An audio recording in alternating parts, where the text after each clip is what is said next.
Audiobooks for Everyone presents Dracula by Bram Stoker. Chapter 10. Letter, Dr. Seward to Arthur, Homewood, 6 September. My dear Art, my news today is not so good. Lucy this morning had gone back a bit. There is, however, one good thing which has arisen from it. Mrs. Westenra was naturally anxious concerning Lucy, and has consulted me professionally about her. I took advantage of the opportunity, and told her that my old master Van Helsing, the great specialist, was coming to stay with me, and that I would put her in his charge conjointly with myself. So now we can come and go without alarming her unduly, for a shock to her would mean sudden death, and this, in Lucy's weak condition, might be disastrous to her. We are hedged in with difficulties, all of us, my poor old fellow, but please God, we shall come through them all right. If any need, I shall write, so that, if you do not hear from me, take it for granted that I am simply waiting for news. In haste. Yours ever, John Sigard. Dr. Seward's Diary. 7 September. The first thing Van Helsing said to me when we met at Liverpool Street was, "Have you said anything to our young friend the lover, of her?" "No," I said. "I waited till I had seen you, as I said in my telegram. I wrote him a letter simply telling him that you were coming, as Miss Westenra was not so well, and that I should let him know if need be." "Right, my friend," he said. "Quite right. Better he not know as yet. Perhaps he shall never know. I pray so. But if it be needed, then he shall know all. And my good friend John, let me caution you. You deal with the madmen. All men are mad in some way or the other. And inasmuch as you deal discreetly with your madmen, so deal with God's madmen too, the rest of the world. You tell not your madmen what you do, nor why you do it. You tell them not what you think. So you shall keep knowledge in its place, where it may rest, where it may gather its kind around it and breed. You and I shall keep as yet what we know here and here." He touched me on the heart and on the forehead, and then touched himself the same way. "I have for myself thoughts at the present. Later I shall unfold to you." "Why not now?" I asked. "It may do some good. We may arrive at some decision." He stopped and looked at me, and said, "My friend John, when the corn is grown, even before it has ripened, while the milk of its mother ether is in him, and the sunshine has not yet begun to paint him with his gold, the husbandman, he pull the ear and rub him between his rough hands and blow away the green chaff, and say to you, 'Look, he is good corn, he will make good crop when the time comes.'" I did not see the application, and told him so. For reply he reached over and took my ear in his hand, and pulled it playfully, as he used long ago to do at lectures, and said, "The good husbandman tell you so then because he knows, but not till then. But you do not find the good husbandman dig up his planted corn to see if he grow. That is for the children who play at husbandry, and not for those who take it as of the work of their life. See you now, friend John, I have sown my corn, and nature has her work to do in making it sprout. If he sprout at all, there's some promise, and I wait till the ear begins to swell." He broke off, for he evidently saw that I understood. Then he went on, and very gravely, "You were always a careful student, and your case-book was ever more full than the rest. You were only student then, now you are master, and I trust that good habit have not fail. Remember, my friend, that knowledge is stronger than memory, and we should not trust the weaker.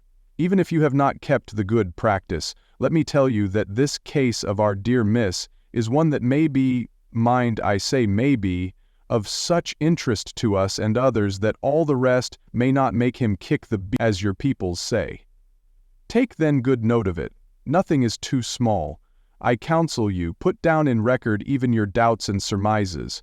Hereafter it may be of interest to you to see how true you guess. We learn from failure, not from success." When I described Lucy's symptoms, the same as before but infinitely more marked, he looked very grave but said nothing. He took with him a bag in which were many instruments and drugs, the ghastly paraphernalia of our beneficial trade, as he once called in one of his lectures the equipment of a professor of the healing craft. When we were shown in, Mrs. Westenra met us. She was alarmed, but not nearly so much as I expected to find her. Nature, in one of her beneficent moods, has ordained that even death has some antidote to its own terrors. Here, in a case where any shock may prove fatal, matters are so ordered that from some cause or other, the things not personal, even the terrible change in her daughter to whom she is so attached, do not seem to reach her. It is something like the way Dame Nature gathers round a foreign body an envelope of some insensitive tissue which can protect from evil that which it would otherwise harm by contact. If this be an ordered selfishness, then we should pause before we condemn any one for the vice of egoism, for there may be deeper root for its causes than we have knowledge of. I used my knowledge of this phase of spiritual pathology and laid down a rule that she should not be present with Lucy or think of her illness more than was absolutely required. She assented readily, so readily that I saw again the hand of nature fighting for life. Van Helsing and I were shown up to Lucy's room. If I was shocked when I saw her yesterday, I was horrified when I saw her today. She was ghastly, chalkily pale, the red seemed to have gone even from her lips and gums, and the bones of her face stood out prominently. Her breathing was painful to see or hear. Van Helsing's face grew set as marble and his eyebrows converged till they almost touched over his nose. Lucy lay motionless and did not seem to have strength to speak, so for a while we were all silent. Then Van Helsing beckoned to me, and we went gently out of the room. The instant we had closed the door, he stepped quickly along the passage to the next door, which was open. Then he pulled me quickly in with him and closed the door. "My God," he said, "this is dreadful. There is no time to be lost. She will die for sheer want of blood to keep the heart's action as it should be. There must be transfusion of blood at once. Is it you or me?" "I am younger and stronger, Professor. It must be me." "Then get ready at once. I will bring up my bag. I am prepared." I went downstairs with him, and as we were going there was a knock at the hall door. When we reached the hall, the maid had just opened the door and Arthur was stepping quickly in. He rushed up to me, saying in an eager whisper, "Jack, I was so anxious. I read between the lines of your letter and have been in an agony. The dad was better, so I ran down here to see for myself. Is not that gentleman Dr. Van Helsing? I am so thankful to you, sir, for coming." When first the professor's eye had lit upon him, he had been angry at his interruption at such a time, but now, as he took in his stalwart proportions and recognized the strong young manhood which seemed to emanate from him, his eyes gleamed. Without a pause, he said to him gravely, as he held out his hand, "Sir, you have come in time. You are the lover of our dear miss. She is bad, very, very bad. Nay, my child, do not go like that." For he suddenly grew pale and sat down in a chair almost fainting. "You are to help her. You can do more than any that live, and your courage is your best help." "What can I do?" asked Arthur hoarsely. "Tell me, and I shall do it. My life is hers, and I would give the last drop of blood in my body for her." The professor has a strongly humorous side, and I could from old knowledge detect a trace of its origin in his answer. "My young sir, I do not ask so much as that, not the last." "What shall I do?" There was fire in his eyes, and his open nostril quivered with intent. Van Helsing slapped him on the shoulder. "Come," he said. "You are a man, and it is a man we want. You are better than me, better than my friend John." Arthur looked bewildered, and the professor went on by explaining in a kindly way, "Young miss is bad, very bad. She wants blood, and blood she must have or die. My friend John and I have consulted, and we are about to perform what we call transfusion of blood, to transfer from full veins of one to the empty veins which pine for him. John was to give his blood, as he is the more young and strong than me." Here Arthur took my hand and wrung it hard in silence. "But now you are here. You are more good than us, old or young, who toil much in the world of thought. Our nerves are not so calm and our blood not so bright than yours." Arthur turned to him and said, "If you only knew how gladly I would die for her, you would understand." He stopped, with a sort of choke in his voice. "Good boy," said Van Helsing. "In the not so far off you will be happy that you have done all for her you love. Come now, and be silent. You shall kiss her once before it is done, but then you must go, and you must leave at my sign. Say no word to Madame. You know how it is with her. There must be no shock. Any knowledge of this would be one. Come." We all went up to Lucy's room. Arthur by direction remained outside. Lucy turned her head and looked at us but said nothing. She was not asleep, but she was simply too weak to make the effort. Her eyes spoke to us, that was all. Van Helsing took some things from his bag and laid them on a little table out of sight. Then he mixed a narcotic, and coming over to the bed said cheerily, "Now, little miss, here is your medicine. Drink it off like a good child. See, I lift you so that to swallow is easy." Yes, she had made the effort with success. It astonished me how long the drug took to act. This, in fact, marked the extent of her weakness. The time seemed endless until sleep began to flicker in her eyelids. At last, however, the narcotic began to manifest its potency, and she fell into a deep sleep. When the professor was satisfied, he called Arthur into the room and bade him strip off his coat. Then he added, "You may take that one little kiss whiles I bring over the table, friend John, help to me." So neither of us looked whilst he bent over her. Van Helsing, turning to me, said, "He is so young and strong and of blood so pure that we need not defibrinate it." Then, with swiftness, but with absolute method, Van Helsing performed the operation. As the transfusion went on, something like life seemed to come back to poor Lucy's cheeks, and through Arthur's growing pallor the joy of his face seemed absolutely to shine. After a bit I began to grow anxious, for the loss of blood was telling on Arthur, strong man as he was. It gave me an idea of what a terrible strain Lucy's system must have undergone, that what weakened Arthur only partially restored her. But the professor's face was set, and he stood watch in hand, and with his eyes fixed now on the patient and now on Arthur. I could hear my own heart beat. Presently he said in a soft voice, "Do not stir an instant. It is enough. You attend him, I will look to her." When all was over, I could see how much Arthur was weakened. I dressed the wound and took his arm to bring him away, when Van Helsing spoke without turning round. "The man seems to have eyes in the back of his head. The brave lover, I think, deserve another kiss, which he shall have presently," and as he had now finished his operation, he adjusted the pillow to the patient's head. As he did so, the narrow black velvet band which she seems always to wear around her throat, buckled with an old diamond buckle which her lover had given her, was dragged a little up, and showed a red mark on her throat. Arthur did not notice it, but I could hear the deep hiss of indrawn breath, which is one of Van Helsing's ways of betraying emotion. He said nothing at the moment, but turned to me saying, "Now take down our brave young lover, give him of the port wine and let him lie down a while. He must then go home and rest, sleep much and eat much, that he may be recruited of what he has so given to his love. He must not stay here. Hold a moment. I may take it, sir, that you are anxious of result. Then bring it with you that in all ways the operation is successful. You have saved her life this time, and you can go home and rest easy in mind that all that can be is. I shall tell her all when she is well. She shall love you none the less for what you have done. Goodbye." When Arthur had gone, I went back to the room. Lucy was sleeping gently, but her breathing was stronger. I could see the counterpane move as her breast heaved. By the bedside sat Van Helsing, looking at her intently. The velvet band again covered the red mark. I asked the professor in a whisper, "What do you make of that mark on her throat?" "What do you make of it?" "I have not examined it yet," I answered, and then and there proceeded to loose the band.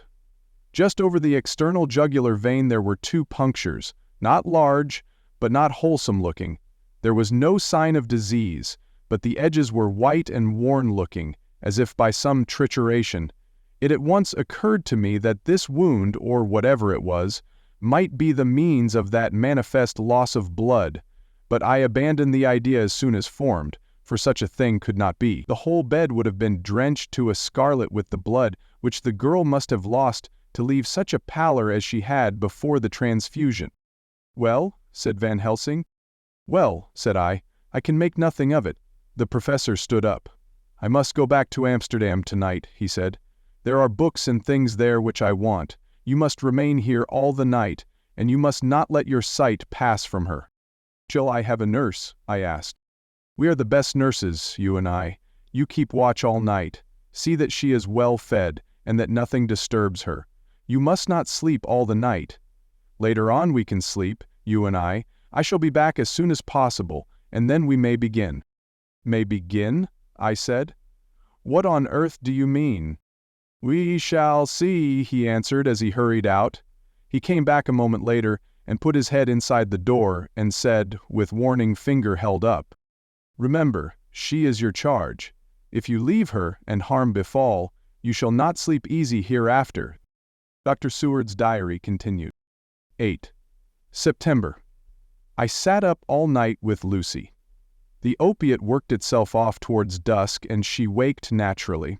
She looked a different being from what she had been before the operation.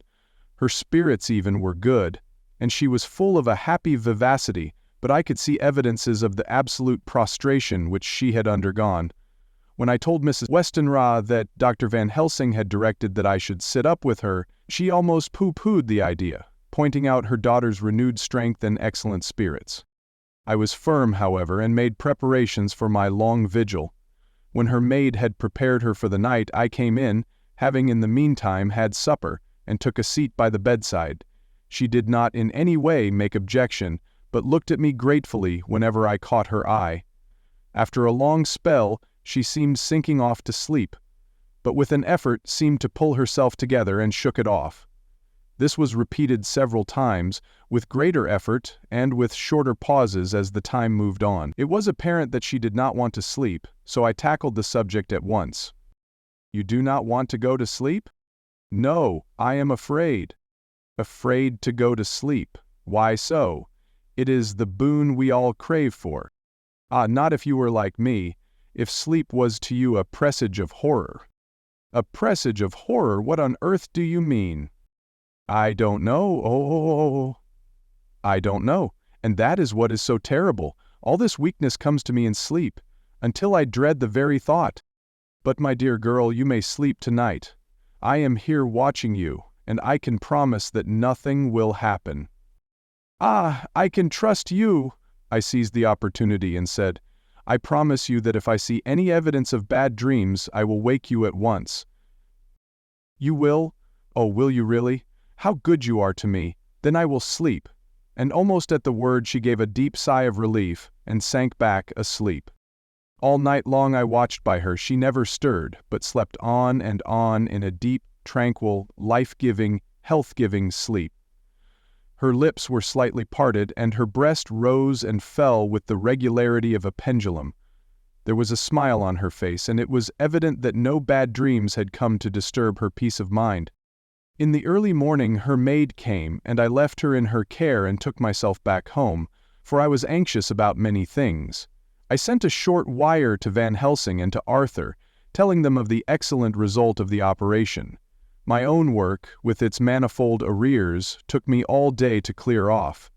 It was dark when I was able to inquire about my zoophagous patient. The report was good.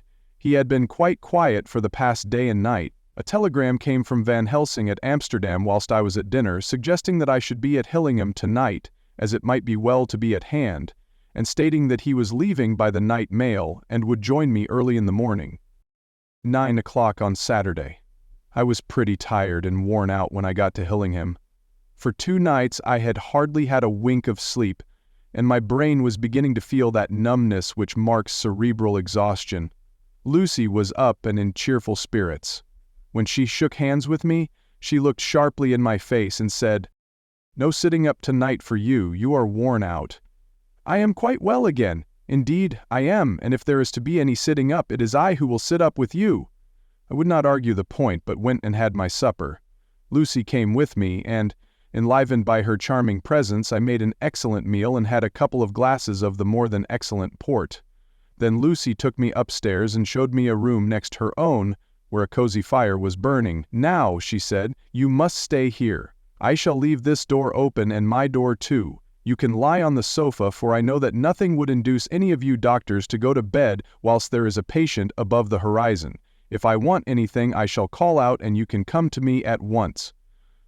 I could not but acquiesce, for I was dog-tired and could not have sat up had I tried. So, on her renewing her promise to call me if she should want anything, I lay on the sofa and forgot all about everything.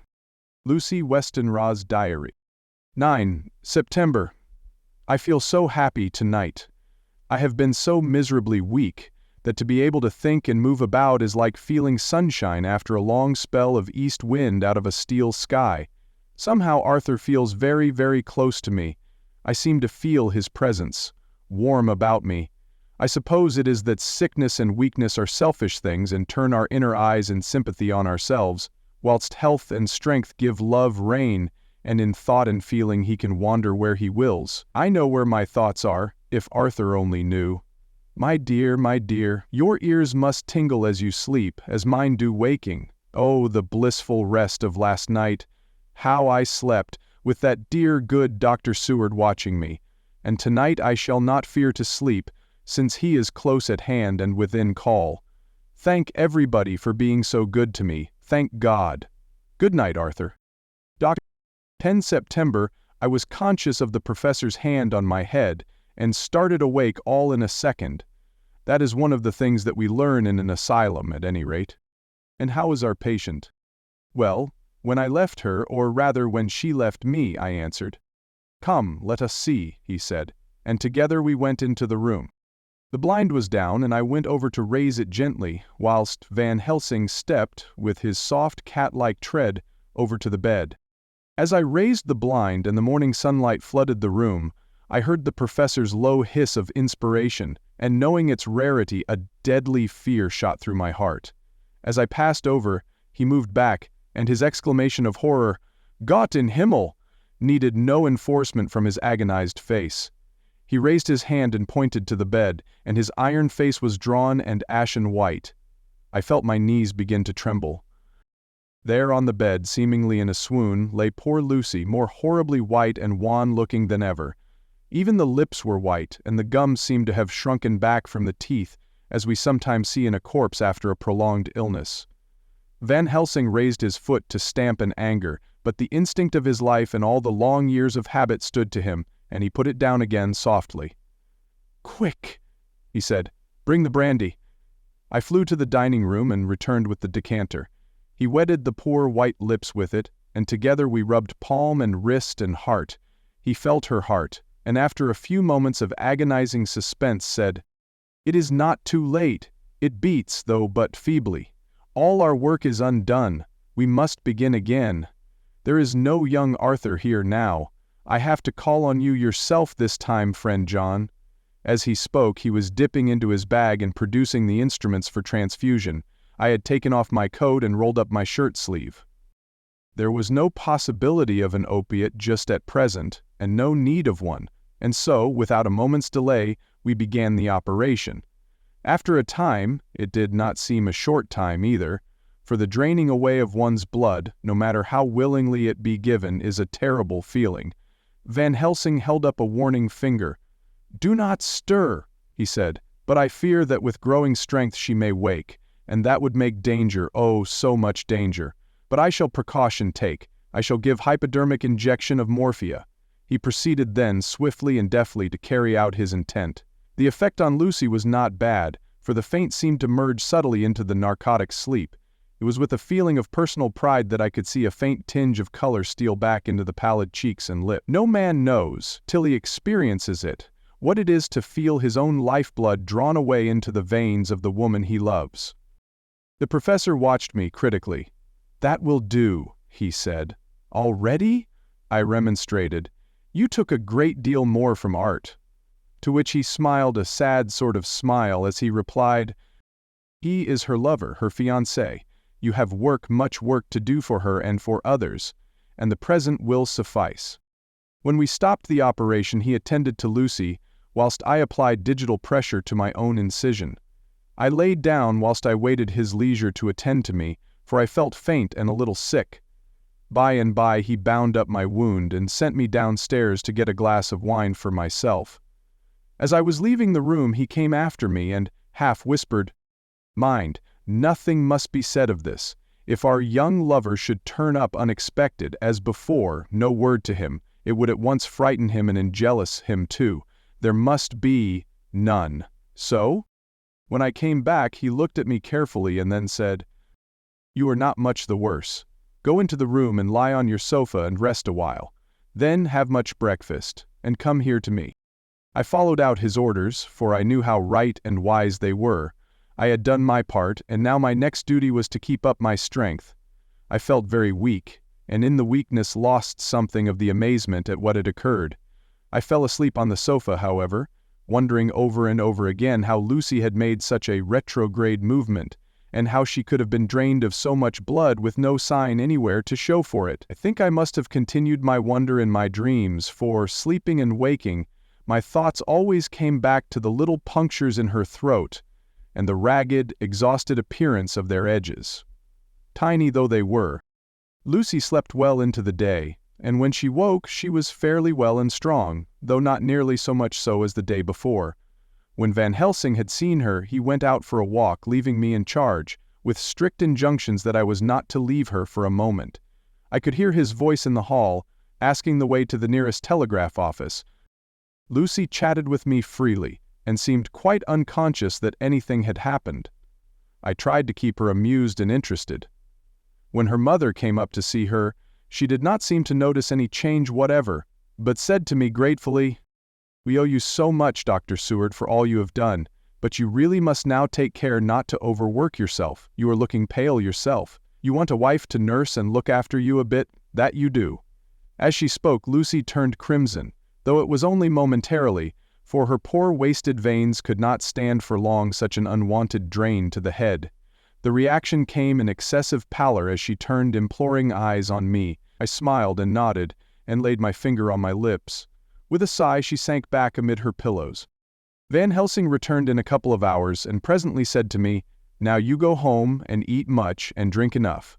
Make yourself strong. I stay here tonight, and I shall sit up with little miss myself. You and I must watch the case, and we must have none other to know. I have grave reasons. No, do not ask them, think what you will. Do not fear to think even the most not probable. Good night." In the hall, two of the maids came to me and asked if they or either of them might not sit up with Miss Lucy. They implored me to let them, and when I said it was Dr. Van Helsing's wish that either he or I should sit up, they asked me quite piteously to intercede with the foreign gentleman. I was much touched by their kindness. Perhaps it is because I am weak at present, and perhaps because it was on Lucy's account that their devotion was manifested, for over and over again have I seen similar instances of woman's kindness. I got back here in time for a late dinner, went my rounds, all well, and set this down whilst waiting for sleep. It is coming. 11. This afternoon I went over to Hillinghamn, found Van Helsing in excellent spirits and Lucy much better. Shortly after I had arrived, a big parcel from abroad came for the professor. He opened it with much empressement, assumed, of course, and showed a great bundle of white flowers. "These are for you, Miss Lucy," he said. "For me? Oh, Dr. Van Helsing. Yes, my dear, but not for you to play with. These are medicines."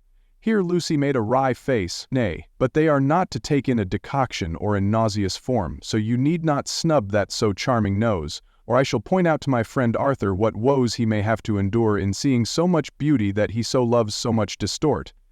Aha, my pretty miss, that bring the so nice nose all straight again. This is medicinal, but you do not know how. I put him in your window, I make pretty wreath, and hang him round your neck, so that you sleep well. Oh yes, they, like the lotus flower, make your trouble forgotten. It smells so like the waters of Lethe, and of that fountain of youth that the conquistadors sought for in the Floridas, and find him all too late." Whilst he was speaking, Lucy had been examining the flowers and smelling them. Now she threw them down, saying with half laughter and half disgust, "Oh, Professor, I believe you are only putting up a joke on me. Why, these flowers are only common garlic." To my surprise, Van Helsing rose up and said with all his sternness, his iron jaw set and his bushy eyebrows meeting, "No trifling with me. I never jest. There is grim purpose in all I do, and I warn you that you do not thwart me. Take care, for the sake of others if not for your own." Then, seeing poor Lucy scared, as she might well be, he went on more gently. "Oh, little miss, my dear, do not fear me. I only do for your good. But there is much virtue to you in those so common flowers. See, I placed them myself in your room. I make myself the wreath that you are to wear. But hush, no telling to others that make so inquisitive questions. We must obey, and silence is a part of obedience. And obedience is to bring you strong and well into loving arms that wait for you. Now sit still a while. Come with me, friend John, and you shall help me deck the room with my garlic, which is all the way from Haarlem, where my friend Vanderpool raise herb in his glass houses all the year. I had to telegraph yesterday, or they would not have been here. We went into the room, taking the flowers with us. The professor's actions were certainly odd and not to be found in any pharmacopoeia that I ever heard of. First, he fastened up the windows and latched them securely. Next, taking a handful of the flowers, he rubbed them all over the sashes, as though to ensure that every whiff of air that might get in would be laden with the garlic smell. Then, with the wisp, he rubbed all over the jamb of the door, above, below, and at each side, and round the fireplace in the same way. It all seemed grotesque to me, and presently I said, "Well, Professor, I know you always have a reason for what you do, but this certainly puzzles me.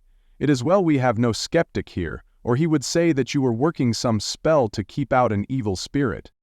"Perhaps I am," he answered quietly, as he began to make the wreath which Lucy was to wear round her neck. We then waited whilst Lucy made her toilet for the night, and when she was in bed he came and himself fixed the wreath of garlic round her neck. The last words he said to her were, "Take care you do not disturb it, and even if the room feel close, do not tonight open the window or the door." "I promise," said Lucy, "and thank you both 1,000 times for all your kindness to me. Oh, what have I done to be blessed with such friends?" As we left the house in my fly, which was waiting, Van Helsing said, "Tonight I can sleep in peace, and sleep I want. 2 nights of travel, much reading in the day between, and much anxiety on the day to follow, and a night to sit up without to wink. Tomorrow in the morning early you call for me, and we come together to see our pretty miss, so much more strong for my spell which I have work. Ho! Ho!" He seemed so confident that I, remembering my own confidence 2 nights before, and with the baneful result, felt awe and vague terror. It must have been my weakness that made me hesitate to tell it to my friend, but I felt it all the more, like unshed tears.